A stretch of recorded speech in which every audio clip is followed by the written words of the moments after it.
ওয়ালাইকুম আসসালাম ভাইয়া। আচ্ছা আপু, আপনার খিচুড়ি কত করে? খিচুড়ি প্লেট মাত্র 50 টাকা করে।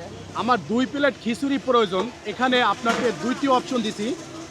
আমার কাছে 100 টাকা আছে আর একটা আপেল আছে। হুম। আপনি যে কোনো একটার বিনিময়ে আমাকে 2 প্লেট খিচুড়ি দিবেন। যেকোনো একটার বিনিময়ে আপনাকে 2 প্লেট খিচুড়ি দেব। হ্যাঁ। ঠিক আছে ভাইয়া, সেক্ষেত্রে 2 প্লেট খিচুড়ির দাম 100 টাকা। আমি আপনাকে এখনই 2 প্লেট খিচুড়ি দিচ্ছি 100 টাকার বিনিময়ে। আচ্ছা, আপনি টাকা নিলেন, আপেলটা নিলেন না কেন?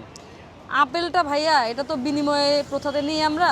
যেহেতু বিজনেস করতে আসছি, আমি আমার বিজনেসটা দেখবো। আর তাছাড়া আজকে বাসায় আপেল খেয়ে আসছি। আমার আচ্ছা। আপেলটা প্রয়োজন নাই ভাই। আপেলের প্রয়োজন নাই? না। আচ্ছা, আপেলটা একটু হাতে নেন, আচ্ছা নিলাম। ভালো করে দেখেন। ও এখানে 500 টাকা আছে, থাকতেই পারে ভাই, কিন্তু আমার এটা লোভ নাই।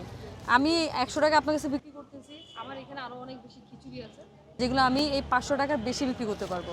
সো এখানে আমার কোনো লোভ নাই, কোনো ইন্টারেস্ট নাই। আর যারা বিজনেস করে তাদের কখনো লোভ থাকে না, কারণ তারা মনে করে বিজনেস দিয়ে সে এর থেকে বেশি টাকা ইনকাম করতে পারবে।